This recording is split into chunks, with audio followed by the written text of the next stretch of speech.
And a very special welcome as well to the family members of the survivors. Thank you for joining us. It is truly an honor to join you in today's remembrance ceremony for the heroic actions and sacrifices made by so many that many years ago at the attack on Pearl Harbor. Honored veterans, shipmates, fellow servicemen and women, ladies and gentlemen, thank you for being here today to help us remember. This morning's events include the reading of portions of the President's Pearl Harbor Remembrance Proclamation, a brief history of the Pearl Harbor Survivors Association, remarks from our keynote speaker, a wreath-placing ceremony, which we're still waiting for that wreath, and a moment of silence and tribute to all of those involved at Pearl Harbor, and a medley of the service songs. A complete listing of today's events is contained in your program, as is Admiral Servidio's biography and the words of the various service songs. Again, during that service song presentation, we do ask for audience participation, so be sure to clear your throats, have that cough drop down, or chew that gum, but be ready to spit it out. It is now my pleasure to introduce Lieutenant Monica Hernandez, Pacific Area Reserve, Capabilities and Readiness. Lieutenant Commander Hernandez will now read excerpts from President Obama's Pearl Harbor Proclamation. Commander.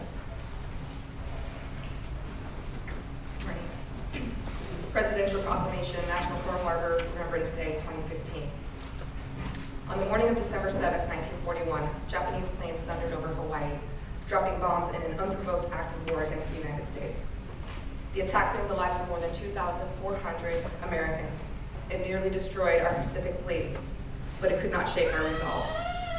While battleships smoldered in the harbor, patriots from across our country enlisted in our armed forces, volunteering to take up the fight for freedom and security, for which their brothers and sisters made the ultimate sacrifice.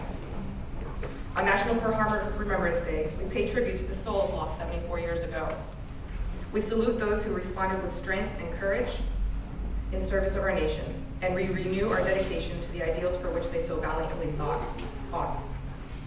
In face of the great tragedy at Pearl Harbor, our first battle of the Second World War, our Union rallied together, driven by the resilient and unyielding American spirit that defines us. The millions of Americans who signed up and shipped out inspired our nation and put us on the path to victory in the fight against injustice and oppression around the globe. As they stormed the beaches of Normandy and planted our flag in the sands of Iwo Jima, our brave service members rolled back the tide of tyranny in Europe and throughout the Pacific theater. Because of their actions, nations that once knew only the blinders of fear saw the dawn of liberty. The men and women of the greatest generation went to war and braved hardships to make the world safer, freer, and more just. As we reflect on the lives lost at Pearl Harbor, we remember why America gave so much for the survival of liberty in the war that followed that infamous day. Today, with solemn gratitude, we recall the sacrifice of all served in World War II, especially those who gave their last full measure of devotion and the families they left behind. As proud heirs to the freedom and progress secured by those who came before us, we pledge to uphold their legacy and honor their memory. The Congress, by Public Law 103, Tac 308, as amended, has designated December 7th of each year as National Pearl Harbor Remembrance Day. Now, therefore, I, Barack Obama, President of the United States of America, do hereby proclaim December 7, 2015 as National Pearl Harbor Remembrance Day. I encourage all Americans to observe this solemn day of remembrance and to honor our military, past and present, with appropriate ceremonies and activities. I urge all federal agencies and interested organizations with appropriate ceremonies and activities. I urge all federal agencies and interested in organizations, groups, and individuals to fly the flag of the United States at half-staff this December 7th in honor of those American patriots who died as a result of their service at Pearl Harbor. In witness whereof, I have hereunto set my hand since 5th day of December in the year of our Lord 2015, and of the independence of the United States of America, 239. Signed, Barack Obama, President of the United States of America.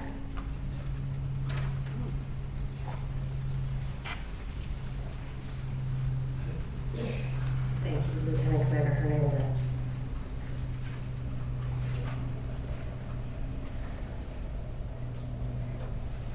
The history of Pearl Harbor Survivor Association is usually read by Mr. Mickey Ganich, United States Navy Quartermaster Chief, retired.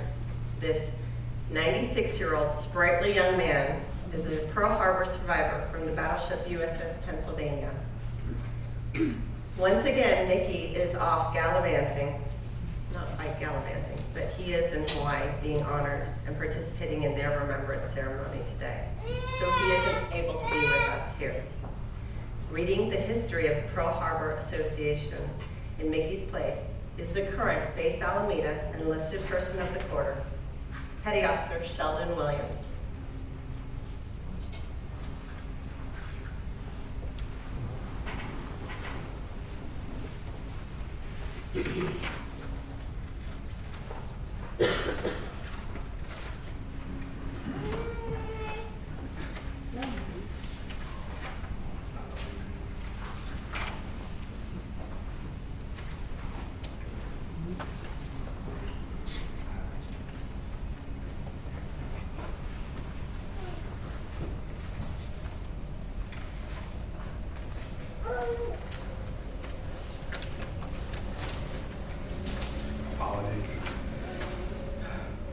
Remember Pearl Harbor, keep America alert. From the start, our organization was more or less conceived by accident. Its origin can be easily traced to its ship's reunion being held during the first weeks of December 1954. The former crew members of the USS West Virginia held their annual reunions in the VFW Hall in Gardena, California. While covering the December 5, 1954 West Virginia reunion, Mark Ferris, editor of the Gardena Tribune, made it known that he, like many of the former sailors, also was a victim of the tragedy during the Day of Infamy on December 7, 1941. Mark was a member of the 72nd Bomb Squadron at Hickman Field. During conversations of the evening, Mark Ferris invited Sam Kronberger, his two sons Eddie and Bob, all three were crew members of the West Virginia, Ed Steffa and Louis P. Smith, to a dinner party that he was hosting on December 7, 1954. A few of his friends to commemorate the Day of Infamy.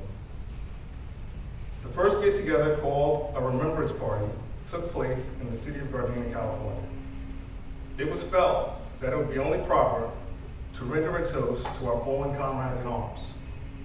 In the truest fashion of military fellowship, the glasses were raised, emptied, and tossed, crashing into a fireplace, symbolizing that our comrades were absent but not forgotten. Each of the following years, they diligently honored their pledge of getting together. While doing so, they located several other military survivors of Pearl Harbor living in the area and invited them to share in our good fortune for a common cause, that of the remembrance of Pearl Harbor. By 1958, the dinner sessions had grown by 6 more members from various ships and stations. It was the unanimous decision of those attending that session that we embark on a diligent search in hopes of locating other military survivors who were present on or around and within 3-mile limits of the island of Oahu during the attack of December 7, 1941.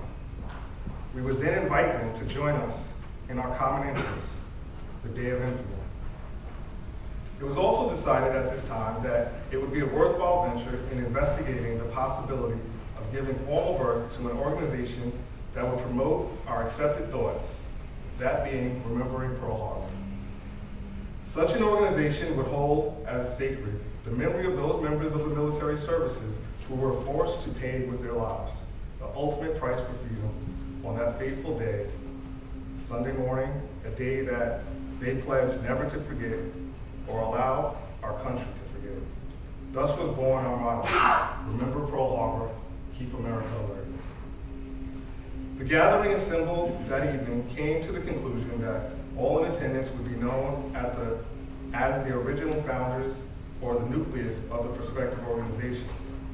The appointed bylaws committee later changed this decision when they decided to limit the number of the official founders to be the original participating 11. Over the next 2 years, the productivity of the group's recruiting efforts was so successful that over 1,000 responses were received from interested former and active duty military personnel from across the nation. The emotional responses were so encouraging that it was decided at the December 1960 dinner to hold a framework for an organizational caucus in 1961. The first organizational convention convened on the 20th anniversary of the Pearl Harbor attack, December 7, 1961, at the Disneyland Hotel in Anaheim, California. In spite of the cold, dense fog prevailing in Southern California that day, over 300 survivors came together, affirming that our comrades in arms will not be forgotten and that the silent watch they keep will not be in vain. At the banquet, the General Rosecrans Post 3261 of Gardena, California, presented our national colors to the National Convention. Survivor Dan McCarthy donated the newly designed Pearl Harbor Survivors Association flag. Our second General Convention was held in Long Beach on the 7th day of December 1962. At this gathering, well over 1,000 potential members were in attendance. It was at this meeting that the Pearl Harbor Survivors Association Incorporated was officially instituted and our fine organization finally came to life. For the first time in our existence, state contingents with their state flags flying arrived and made their presence known. The highlight of the convention occurred when our new national constitution was presented and accepted by the now organized membership. It was announced that the association had been incorporated under the laws of the state of California. It was duly noted that the PHSA Incorporated national insignia was registered in Washington, D.C. From our formal incorporation in December 1962 to present day, the enthusiasm and scope of the Pearl Harbor Survivors Association has steadily thrived. We now boast of having chapters in every state of the Union. Our association now takes an active part and interest in our nation's affairs while its own history is still being written. The Pearl Harbor Survivors Association disbanded in December 31st in 2011, the year of the 70th anniversary of the attack. There are far fewer survivors of the attack who are alive today, being that they are in their 90s. The sons and daughters of the survivors of the U.S. and the U.S. Coast Guard in Alameda continue the ceremony to honor those survivors still with us. Those that gave the ultimate sacrifice and to keep the association's motto of Pearl Harbor, keep America alert.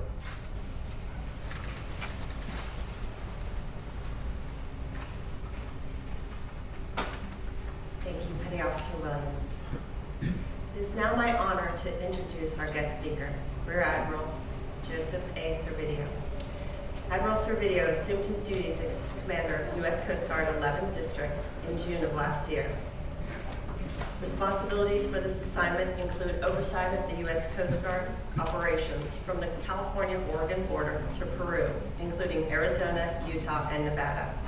Prior to this assignment, he served at Coast Guard headquarters in Washington, D.C., where he was the Assistant Commandant for Prevention Policy, overseeing Coast Guard inspections and compliance, marine transportation systems, and commercial regulation standards. Rear Admiral Servidio's previous flag assignment was Special Advisor to Homeland Security to the Vice President from 2011 to 2012.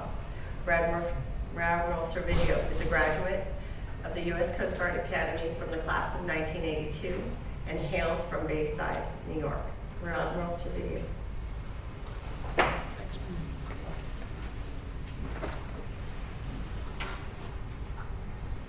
Good morning. Good morning. Honored Pearl Harbor survivors, World War II veterans, family members, Coast Guard Island family members, and guests. Thanks for giving me this opportunity to spend some time with you this morning, where we honor the memory of Pearl Harbor and the service and sacrifice of that greatest generation our World War II veterans made. Before I start, show of hands, how many of you were with us last year at this? Okay. It's good that we have a good turnout. I am thankful that we have the privilege of spending this morning with some of our heroes from that greatest generation, the Pearl Harbor survivors, specifically Mr. Larsen and Mr. Byal. Thank you very much for being here with us.